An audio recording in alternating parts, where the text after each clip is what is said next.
Логично.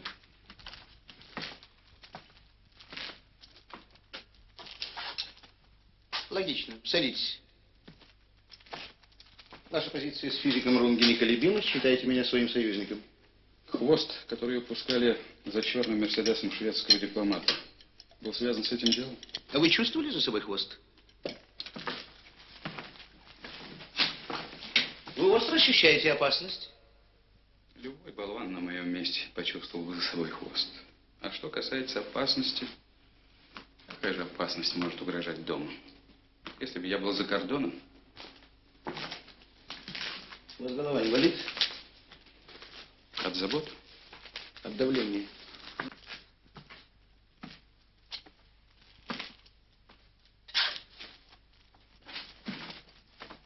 Я могу посоветовать. Дыхательная гимнастика йогов. Я не верю в это. А в общем, покажите. Мне как-то показывали, но я не верю этому. Это очень просто. Левую руку кладете на затылок. Одни пальцы. А правая рука вдоль черепа. Вот, да. И начинайте одновременно массировать. Только глаза закройте. Я закрою глаза, а вы меня шандарахнете по голове, как Холтофа. Ну, если вы мне предложите изменить родине, я это сделаю. Группенфюрер, вы осторожно посмотрели на часы. Они отстают у вас на 7 минут. Я люблю открытые игры. Со своими, во всяком случае.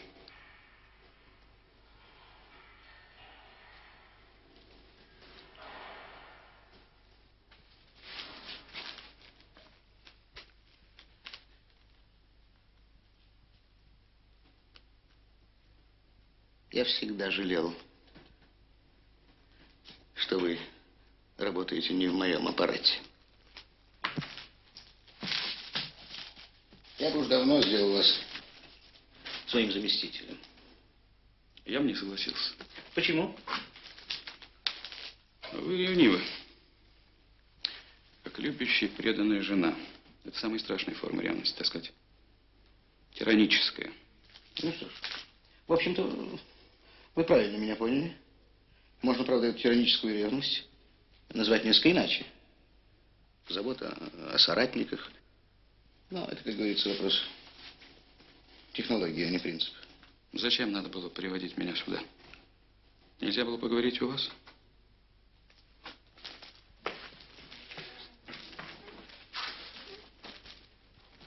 Тут спокойнее.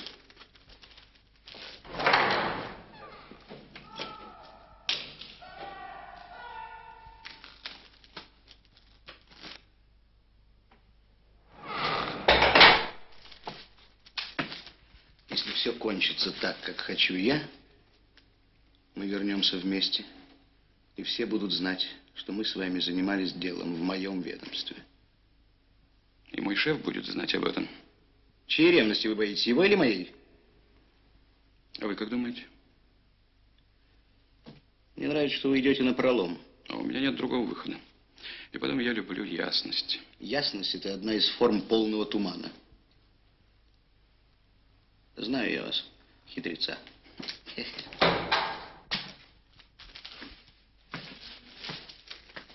Он просил передать, что там никто не отвечает.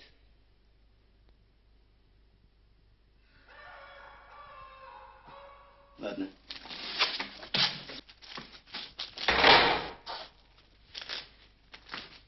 Ну, ладно. Как это говорится в Библии, время собирать камни и время кидать их. А у вас было неважно. В школе с грамотой Божьей. В книге пророка Экклезиаста сказано: время разбрасывать камни и время собирать камни. Время обнимать и время уклоняться. Вы так хорошо изучали Библию с вашим подопечным пастором Шлагом? Я люблю перечитывать не только Библию. Для того, чтобы побеждать врага, нужно знать его идеологию. Не так ли? Ну, а учиться этому во время боя, обрекать себя на поражение.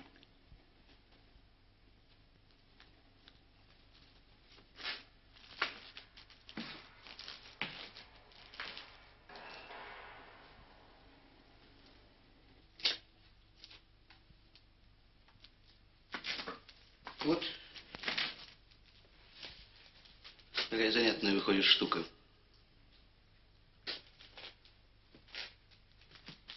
Какая штука любопытная это получается. Вот эти пальчики мы обнаружили на том стакане, который вы наполняли водой, передавая несчастному, глупому, доверчивому Холтову.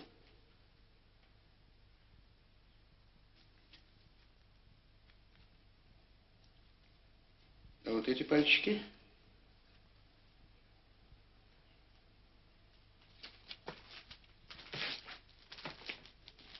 мы нашли. Где бы вы думали? А? Мои пальчики можно найти в Голландии, в Мадриде, Токио, Анкаре. А еще где? Я могу вспомнить, только на это уйдет очень много времени. Мы с вами пропустим не только обед, но и ужин. Ничего. Прошу садиться.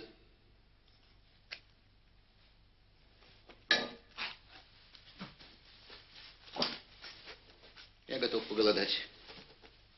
Кстати, ваши йоги считают голод одним из самых действенных лекарств и предрекают, что мир в будущем будет лечить половину заболеваний. Не сульфидином, а недельной голодовкой. Ну, вспомнили? У нас с вами происходит беспредметный разговор. Если я арестован, и вы меня в этом официально уведомите, я вам буду отвечать как арестованный. Если я не арестован, я на ваш вопрос отвечать не буду. Не буду. Не буду. Пожалуйста, постарайтесь стенографически точно воспроизвести. Желательно по минутам. Что вы делали после телефонного разговора в комнате спецсвязи, куда доступ категорически запрещен всем? После того, когда я вошел в комнату спецсвязи, за халатность и трусость связистов надо отдать под суд. Они оставили ключ в двери и кинулись, как зайцы, в бомбоубежище. После того, как я вошел в комнату спецсвязи, я встретился с Портайгеносом Борманом и провел с ним более 2 часов. О чем мы с ним говорили, я, естественно, вам отвечать не стану. Вы могли бы не отвечать, если бы Без не... всякого «если бы не». Не зарывайте, Штирлиц. Не зарывайтесь. Я все-таки старше вас и по званию, и по возрасту. Прошу просить, группенфюрер. Ну, вот так-то лучше. Так о чем вы говорили с Борманом? С Портайгенос и Борманом. Я смогу ответить на ваш вопрос только в его присутствии. Прошу понять меня правильно. Если бы вы ответили мне без него, возможно, это избавило бы вас от необходимости отвечать на третий вопрос. Я готов ответить на ваш третий вопрос, если он касается меня лично, но не интересов рейхсфюрера. Он касается лично вас.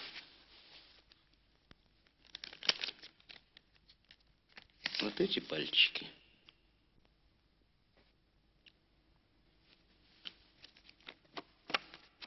Мы обнаружили на чемодане, в котором русская радистка хранила свое хозяйство. И вот на этот вопрос вам будет ответить труднее всего. Почему? На этот вопрос мне как раз нетрудно ответить. Чемодан радистки я осматривал в кабинете у Рольфа. Вызовите его. Он подтвердит. Он уже подтвердил это. Ну так в чем же дело? А дело в том, что ваши пальчики были зафиксированы районным отделением гестапо еще до того, как чемодан попал к нам. Ошибка исключена? Исключена. А случайность? Возможно. Только доказательная случайность. Почему среди 20 миллионов чемоданов, находившихся в берлинских домах, именно на том, где русская пианистка хранила свою рацию, обнаружены ваши пальчики? Как это объяснить? Это объяснить действительно очень трудно.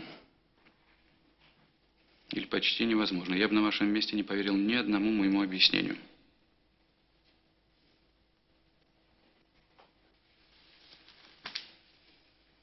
Я понимаю вас, группенфюрер. Я вас отлично понимаю. Мне бы очень хотелось получить от вас доказательный ответ, Штирлиц. Даю вам честное слово, я отношусь к вам с симпатией. Я верю вам. Ну, ладно. Сейчас сюда придет Рольф, приведет русскую пианистку, и она поможет нам определить, я уверен в этом, где это вы могли наследить на чемодане, где хранилась рация. Русская? Это та, которую я взял в госпитале. У меня абсолютная зрительная память. Если бы я ее встречал раньше, я бы помнил лицо. Нет. Она нам не поможет. Она нам поможет. И еще нам поможет. Вот это.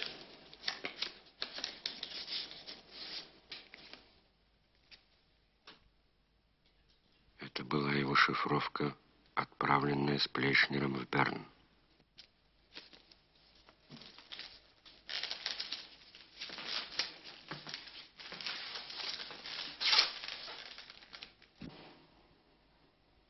Постарайтесь вспомнить, Штирлиц.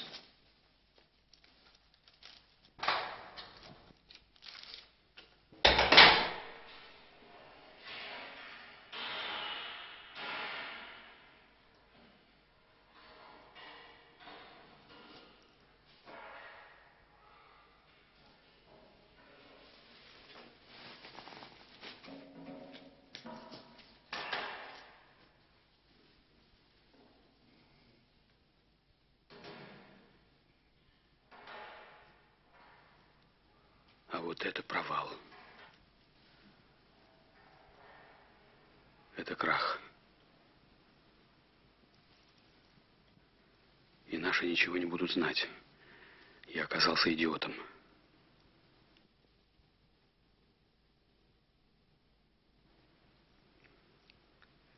Плейшнер. Или трус, или растяп, или провокатор. Сволочь, мразь, слюнтяй.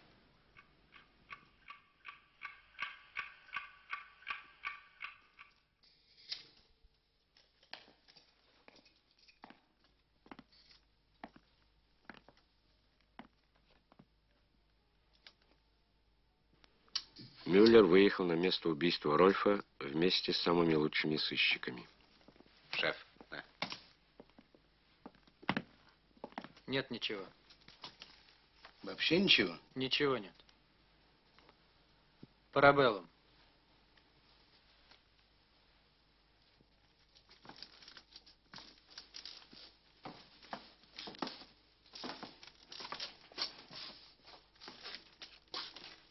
Мюллер захватил с собой на радио квартиру и двух стариков, Равке и Хилле, которые еще в 20-х годах ловили с ним жуликов, и национал-социалистов Гитлера, и наркоманов. Он брал этих людей в самых редких случаях. Он не переводил их в гестапо, поскольку там каждый следователь рассчитывал на помощь экспертов, агентов, диктофонов. А эти старики обходились своей головой и своим опытом. Это похоже на убийство, которое ты раскручивал в Мюнхене. На Эгонштрассе. Да, по-моему, дом 9. 8. Он ухлопал их на четной стороне улицы. Ну и память у тебя. А ты на свою жалуешься? Пью йод. Я водку. Ты генерал, тебе можно пить водку. Дай спички. А нам откуда деньги брать на водку? Бери взятки. А потом попадешь к твоим костоломам. Нет ж, лучше я буду пить йод. Валяй, валяй.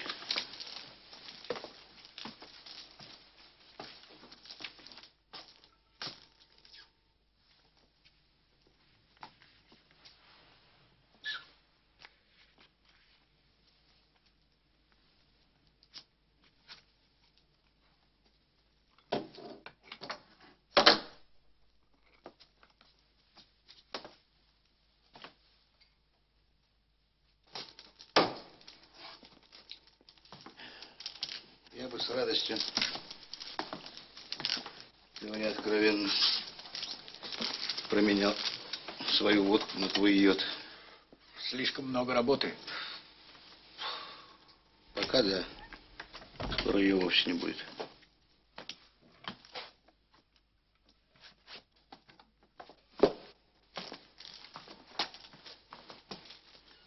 Ну что у тебя, Гюнтер, что?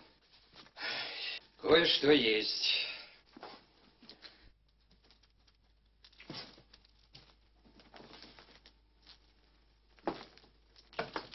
Кое-что есть, кое-что есть.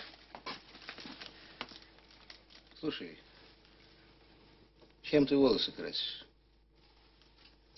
Хной. Они у меня не седые, не черные, пеги какие-то.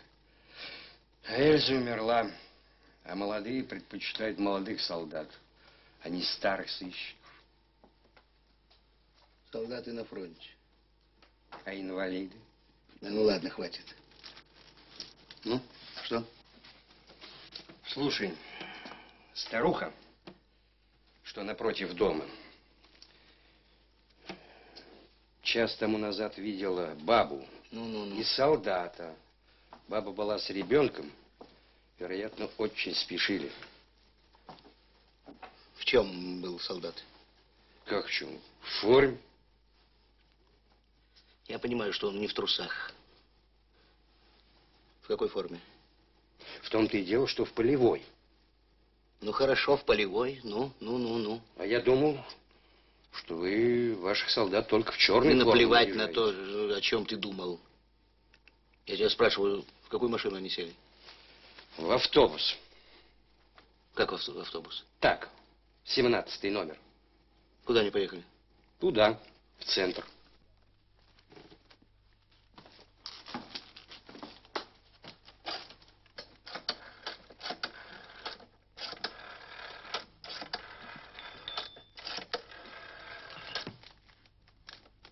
Шольц? Быстро наряды по линии 17-го автобуса. Пианистка и охранник.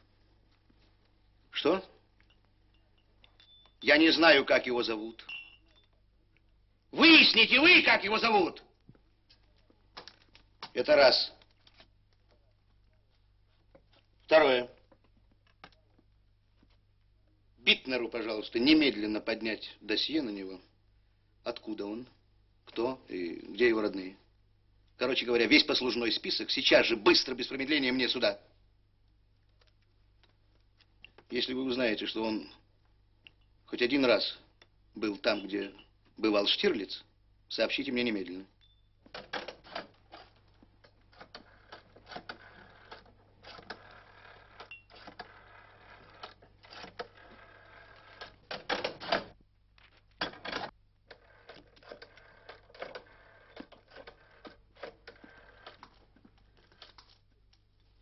Это Мюллер.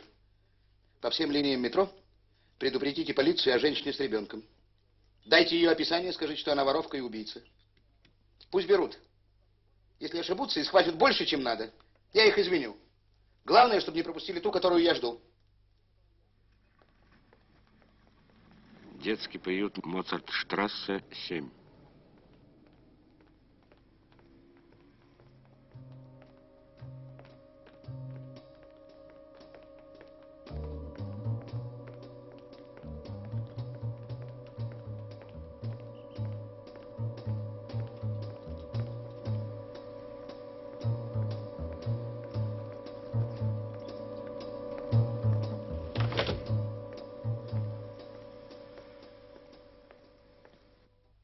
Извините, я бы хотел увидеть свою дочь. Сейчас мы не можем выполнить ваши просьбы. Сейчас кормят детей, и все заняты. Но я приехал с фронта. Всего на полдня, и Я сегодня очень же... сожалею, мой господин, но сейчас все дети... А есть кто-нибудь из администрации? У нас никого не осталось из администрации. Все либо на фронте, либо возле детей. Еще раз, простите, пожалуйста. А когда я смогу увидеть свою дочь? Через полчаса. Зайдите к нам через полчаса, и мы постараемся вам помочь.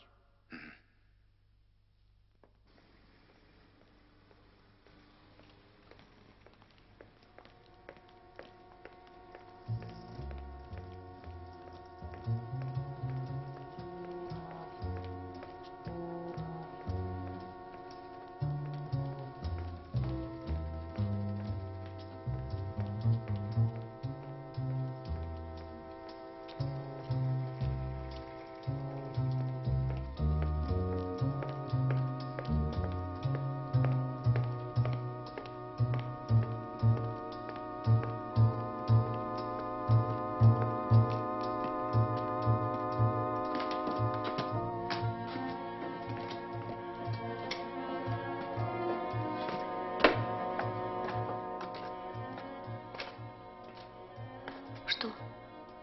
Плохо. Только через полчаса. Мы подождем. Подождем, ведь ничего уже не случится, откуда им знать, где мы. Да, но нам лучше поскорее уйти из города. Я знаю, как они умеют искать. Может, вы пойдете? А я потом догоню вас, если у меня получится. Нет, я не пойду никуда, я буду ждать вас.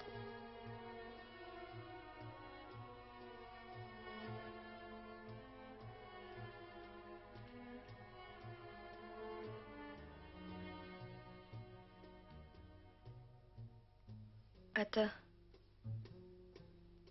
на фронте? Что?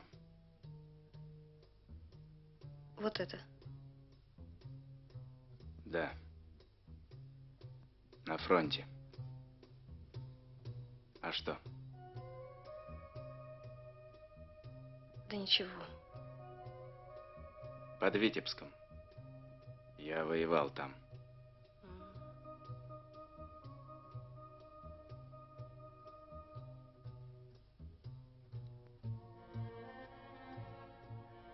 А где же мать вашего ребенка? Ушла. Как ушла? Да очень просто. Как только узнала, что я лежу в госпитале с тяжелым ранением, потеряла ко мне всякий интерес. Сдала ребенка в приют и ушла. С одним офицером из Люфтваффе.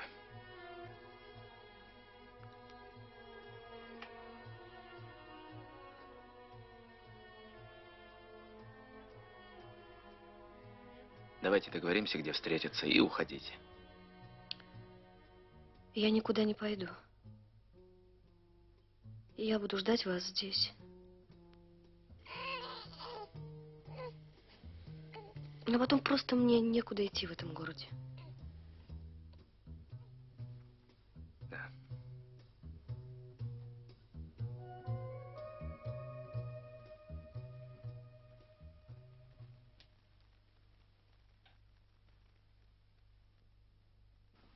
Мюллер отсутствовал уже второй час. Штирлиц чувствовал, что что-то у него не связалось у Мюллера. Что-то случилось. Да, что-то не сложилось. Что-то у них не сложилось. Что-то случилось.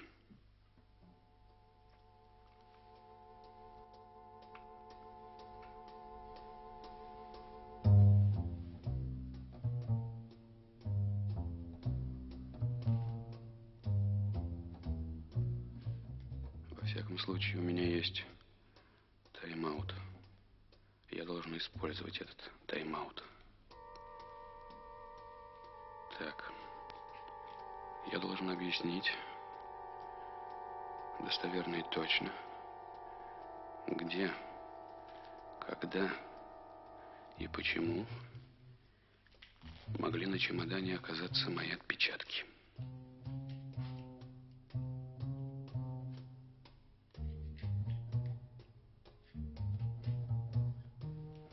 Где, когда и почему.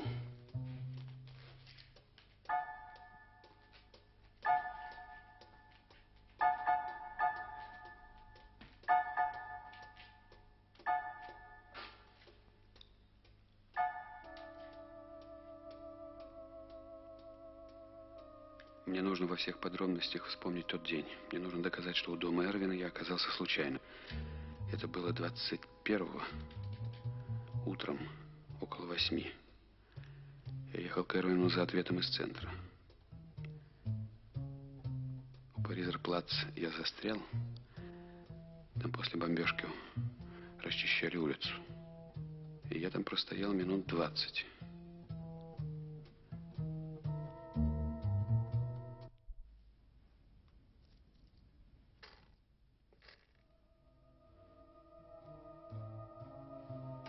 Отлично. Дальше.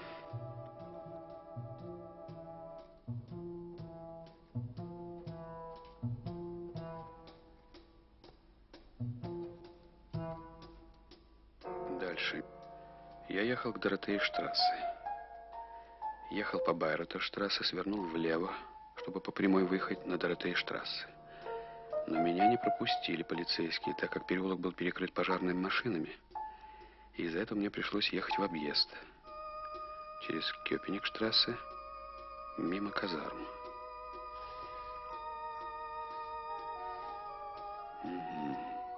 Итак, я поехал в объезд через Кёпеник.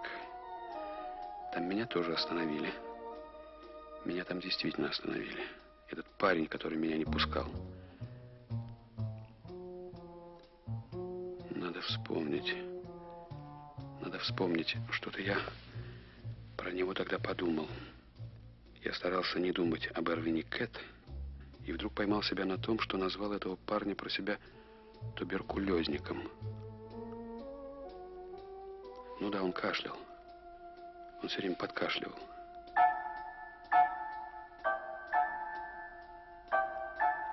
Второго я не совсем запомнил. А этот все время подкашливал. Я это отлично помню.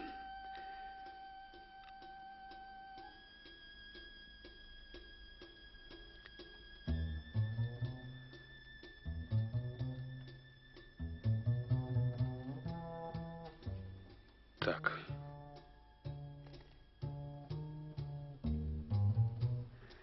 Потом я помог какой-то женщине. Я что-то поднял и подкатил ее коляску, в которой лежали вещи. Ребенка она держала на руках.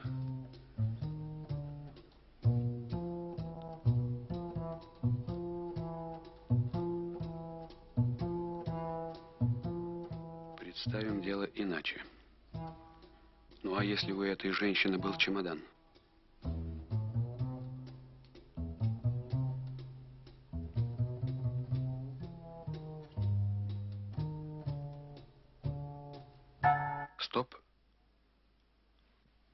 Ну да, у этой женщины был чемодан. Я помог женщине подкатить ее коляску и поднес ее чемодан. Предположим, во всяком случае, у меня есть шанс. Я должен его использовать. Вот он.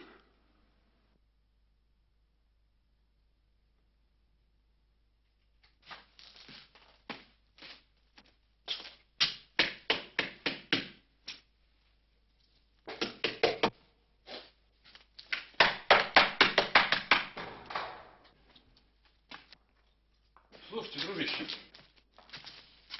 позвоните срочно группенфюреру, скажите, я вспомнил. Попросите его немедленно спуститься ко мне. Я все вспомнил. Хорошо, сейчас доложу штандартный фюрер.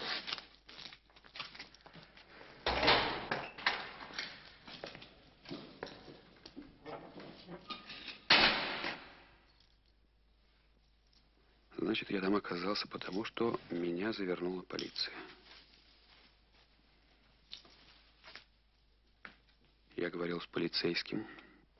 Я помню его лицо, а он должен вспомнить меня. Я предъявил ему удостоверение СД.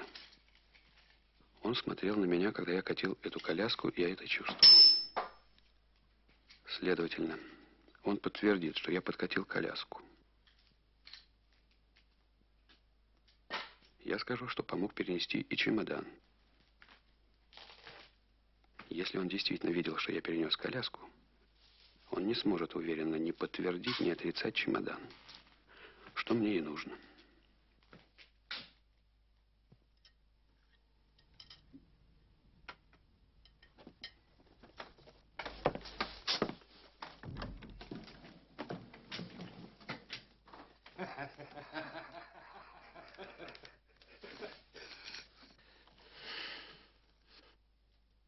Случилось что-нибудь невероятное, Битнер.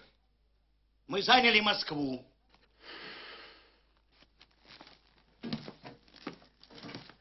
Группенфюрер, Штирлиц просил вам передать, что он все вспомнил. Да? Когда? Только что. Хорошо. Больше ничего нового? Ничего существенного. Об этом охранники ничего не собрали? Так, всякая ерунда. Какая именно? Сведения о жене, о детях, родственниках. Это не ерунда.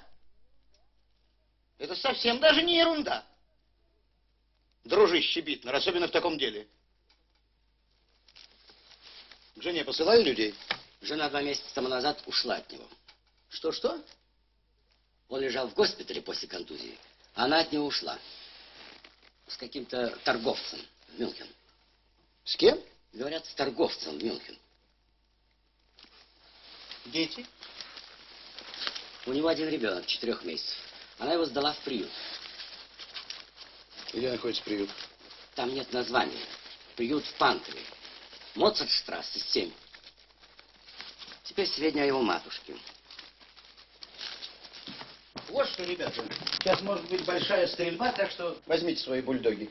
Кто знает, где находится приют в Панкове? Моцартштрассе 8. Ты опять перепутал. Ты вечно путаешь четные и нечетные цифры. Дом номер 7. Питер, быстрее. Я слушаю вас. Я Хельмут Кальдер. Моя дочь Урсула. Я приходил уже. Мне сказали, чтобы я... Да, я знаю. Но сейчас девочка должна спать. Я сегодня уезжаю на фронт. Мне бы хотелось с ней немного погулять, она у меня на руках поспит. Боюсь, что доктор не разрешит, мой господин. Но ведь я уезжаю на фронт. Вы не можете лишить меня возможности повидать ребенка. Хорошо, я понимаю, я постараюсь. Подождите, пожалуйста, 1 момент.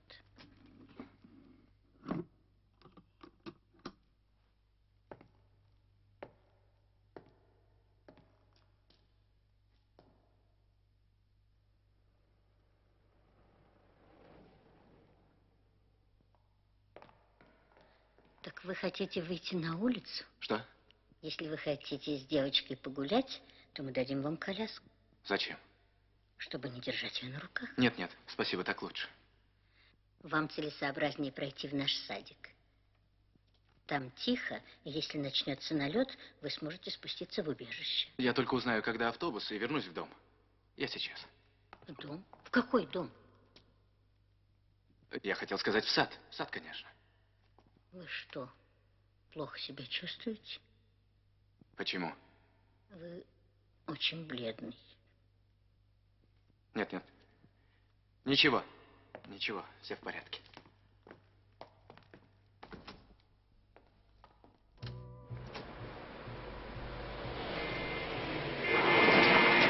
Эй, ты! У тебя что, наверное, не все в порядке? Идиот.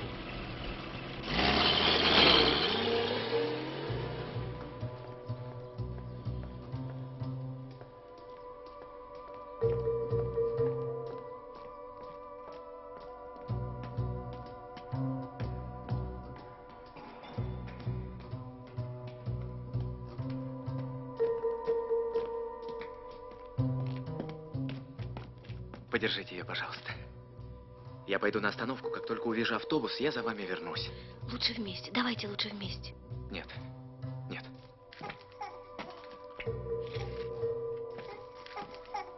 Мы обязательно должны добраться до вокзала и сесть в поезд. Здесь легко затеряться среди беженцев, лишь бы попасть в Мюнхен. Там моя мать.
Господи, куда же я?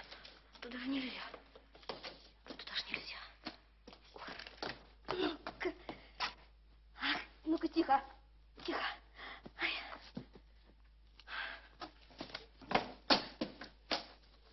Тихо.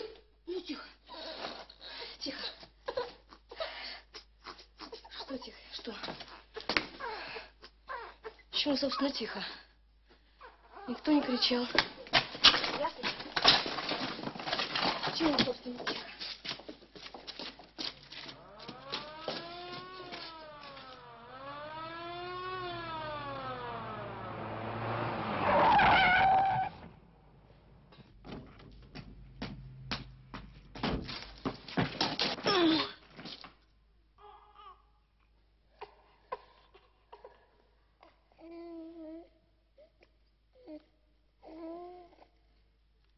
Нет, мой господин. Нет, мой господин. Это было не более 10 минут тому назад. Так.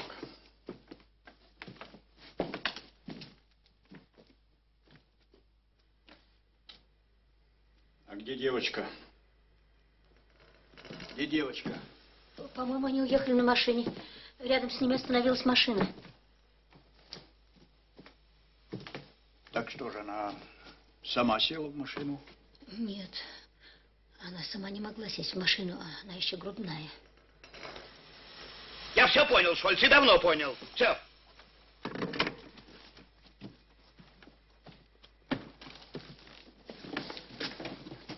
Посмотрите здесь все как следует.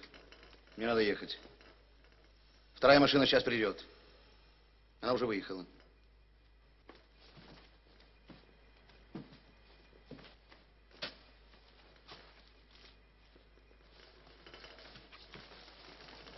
А как девочка могла оказаться в машине? А? Я не видела. Вы не видели? Вы видели? Да. Какая была машина? Большая. Грузовая. Нет, легковая, зеленая. Номер, конечно, не помните. Не успела обратить внимание. Тут что-то не так. Смотрите все вокруг. Тут не так что-то. Сплошные кругом развалины. Развалины надо смотреть.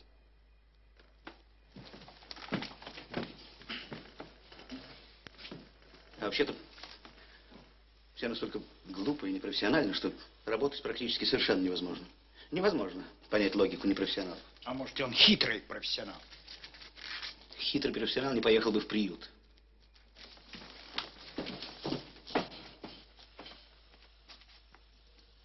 Хитрый профессионал не проехал бы в приют. Черт подери.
Нет, это впрямь дело дохлое. Уже 20-й подвал обходим, все впустую. Ладно, ладно, не ворчи. Слушай, а этого самого... Ты черт. Да осторожней ты. Этого самого СС угрохали из одного пистолета? Или в него стреляли с двух рук? Я звонил к ним в лабораторию. Данные еще не готовы. А говорят, в гестапо делается все за 1 минуту. Болтуны.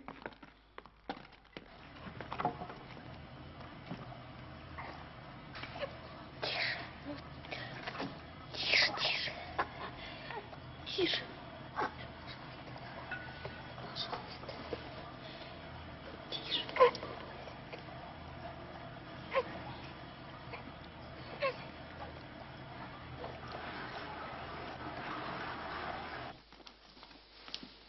Это что? След или нет? Или мало. Если бы это было летом. Если бы это было летом, если бы у нас был доберман-пинчер, если бы у добермана-пинчера была перчатка той женщины, которая ушла от СС, если бы он сразу взял след. А это что? Окурок какой? Старый. Словно каменный. А вы пощупайте, пощупайте.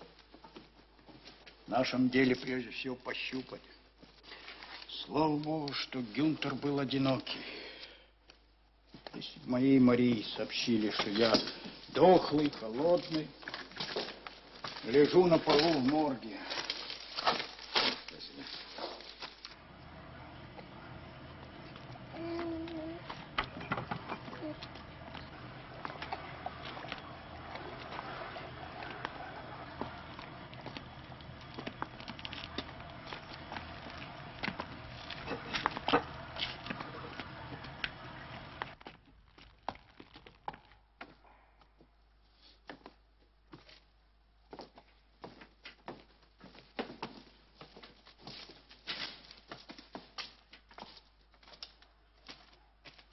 Ну, Там было 2 выхода, оба завалены. чем? Кирпичом. Пыли много? Нет, там, как и здесь, битый камень. Какая же на ней пыль. Значит, никаких следов. Какие ж следы на битых камнях? Посмотрим еще.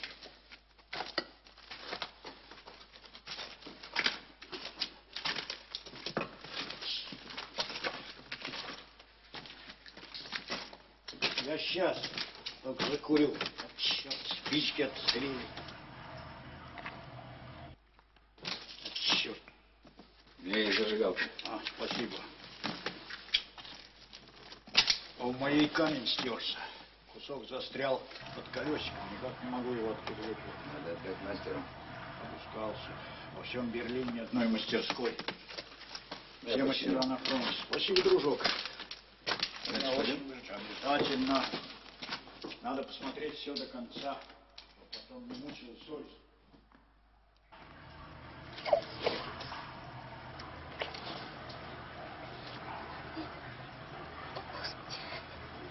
Они же уйдут когда-нибудь оттуда.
Что-нибудь случилось?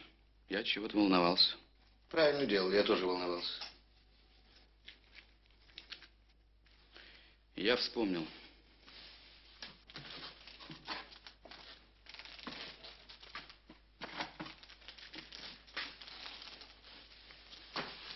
вспомнили. Откуда на чемодане русской могли быть мои пальцы? Где она, кстати?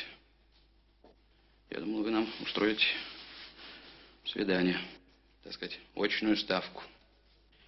А сейчас в больнице, ее скоро привезут. А что с ней случилось? Да с ней ничего. Просто для того, чтобы она заговорила, Рольф переусердствовал с ребенком.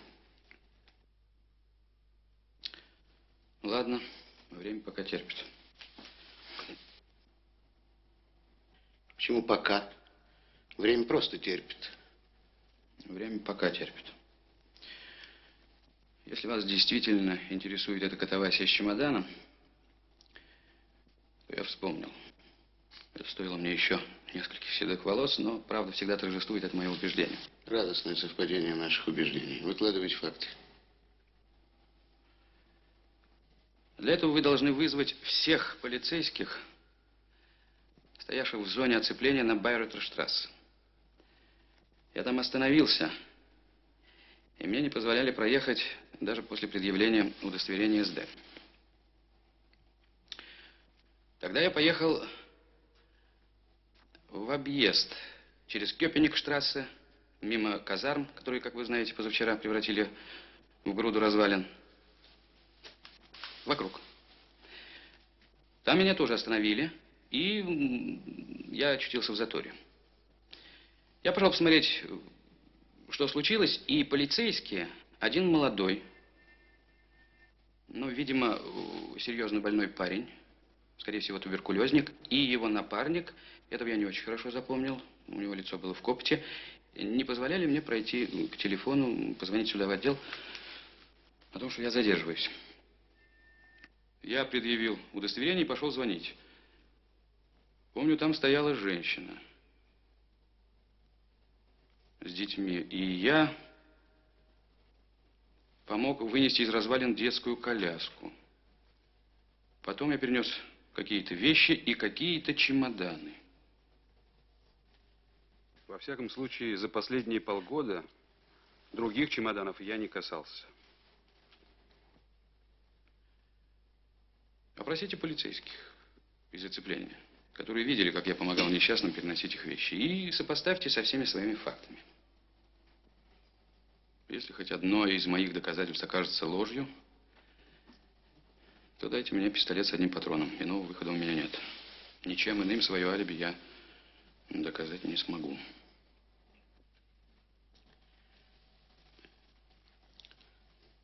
Ну, а что? Давайте попробуем. Весьма логично. Сначала послушаем наших немцев, потом побеседуем с вашей русской.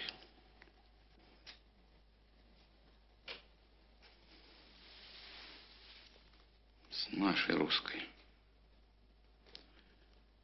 Неужели вы и впрямь считаете меня русским резидентом? Послушайте, господин Мюллер, я в разведке не первый год. Вряд ли бы я, будь я русским резидентом, стал бы возиться с рацией. Это с моим-то опытом работы в СД. Ну, хорошо, хорошо. Не надо меня хватать за язык.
Вас кормили?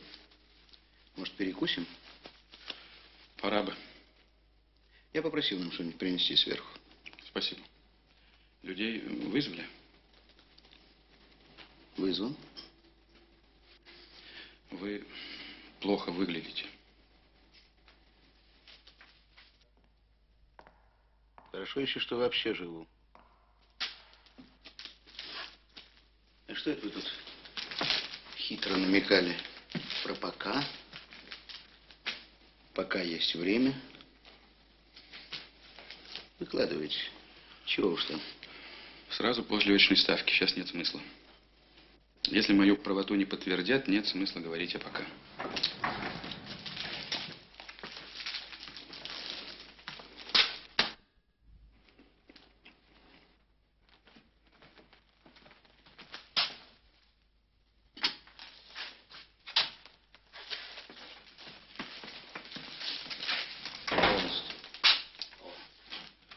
В такой тюрьме, да еще в подвале, я бы согласился поспать денек-другой.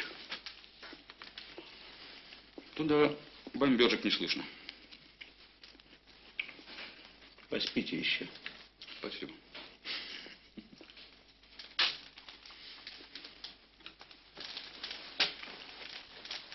Нет, серьезно. Мне нравится, как вы держитесь. Я тут беседовал с несколькими своими. Они раскисали. Выпить хотите? Нет, спасибо.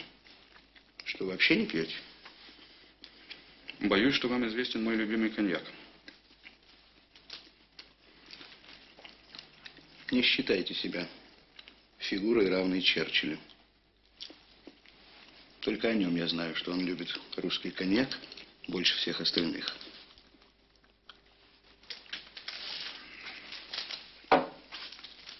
Ну, не хотите, как хотите. А я выпью. Я себя чувствую действительно не лучшим образом.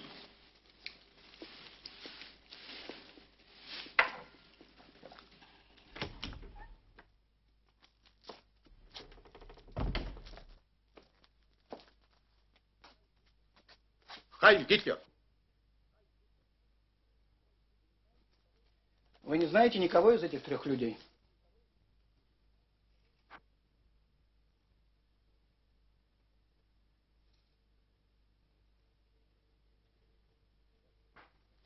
Нет.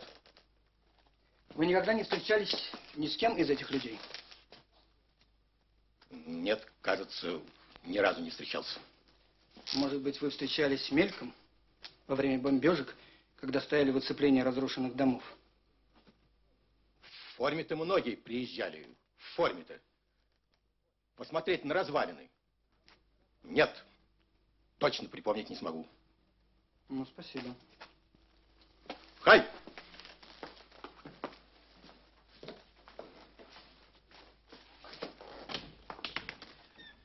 Так они могут опознать только рейхсфюрера. Ваша форма их сбивает. Какая форма? Ваша генеральская форма. Ничего не собьешь. Что ли, голым, что ли, сидеть здесь? Ну, тогда напомните им конкретно место хотя бы. Иначе ему очень трудно вспомнить. Они стоят на улицах по 10 часов в день. И все люди, кажется, на одно лицо. Ладно. Помогите им, Айсман.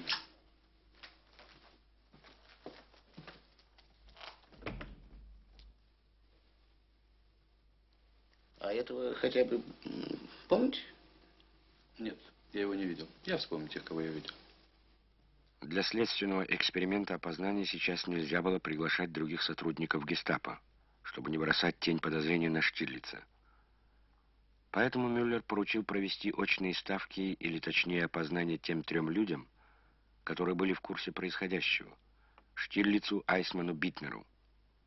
И таким образом он сам оказался в такой необычной для себя роли. Второй полицейский, стоявший в оцеплении у казарм, тоже никого не опознал. Только седьмым по счету вошел тот болезненный молодой шуцман, видимо, туберкулезник. Хай Гитлер, вы кого-нибудь знаете из этих людей?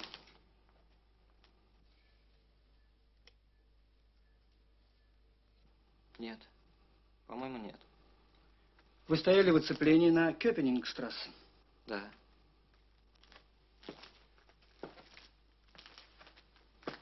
Да-да, вот этот господин показал мне свой пропуск. Я пропустил пожарище. Он попросил вас пропустить? Нет. Он просто показал свой пропуск.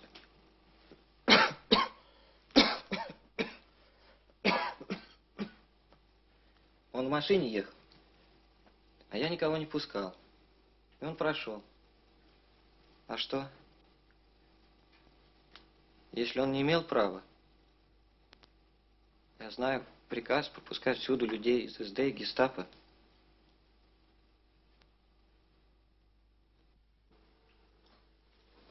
Нет, нет. Он имел право. Вы не думайте, он не враг. Мы работаем все вместе. Он что, искал роженицу на пожарище? Нет, ту роженицу везли еще ночью. Он ехал утром. Угу. Значит, он искал вещи этой несчастной женщины. Вы помогали ему? Нет. Он там, я помню, отнес коляску какой-то женщине. Детскую коляску. Угу. Нет, я не помогал, я был рядом. Она стояла рядом с чемоданами? Что, коляска? Нет. Женщина. Вот это я не помню.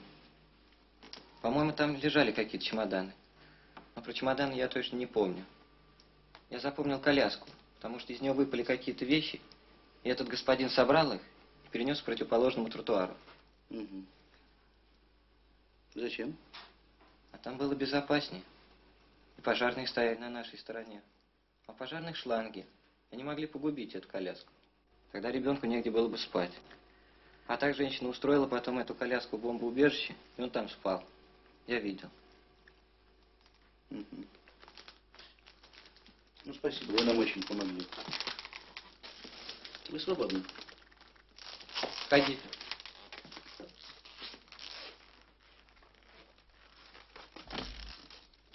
Ходите.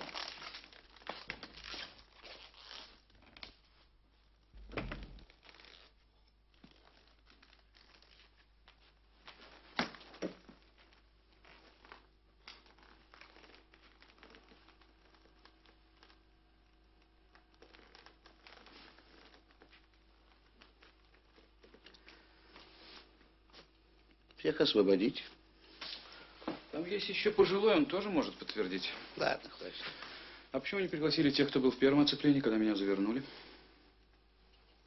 Потому что все разъяснилось.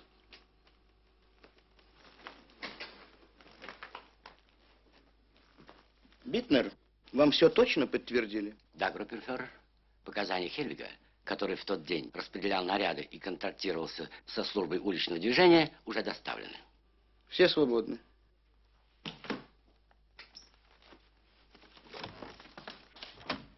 Штирлиц.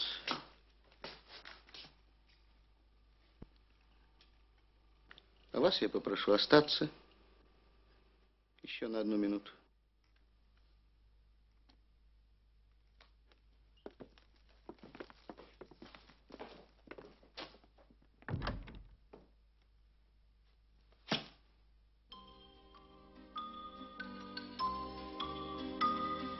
Не думай о секундах свысока. Наступит время, сам поймешь, наверное. Свистят они, как пули у виска. Мгновение, мгновение, мгновение. Мгновение спрессованы в года. Мгновение спрессованы в столетия. И я не понимаю иногда, где первое мгновение, где последнее. У каждого мгновения свой резон, свои колокола, своя отметина. Мгновенья раздают, кому позор, кому бесславие, а кому бессмертие. Из крохотных мгновений соткан дождь. Течет с небес вода обыкновенная, и ты порой почти полжизни ждешь, когда оно придет, твое мгновение. Придет оно большое, как глоток, глоток воды во время зноя летнего. А в общем, надо просто помнить долг от первого мгновения до последнего. Не думай о секундах свысока. Наступит время, сам поймешь, наверное. Свистят они, как пули у виска. Мгновение, мгновение, мгновение, мгновение.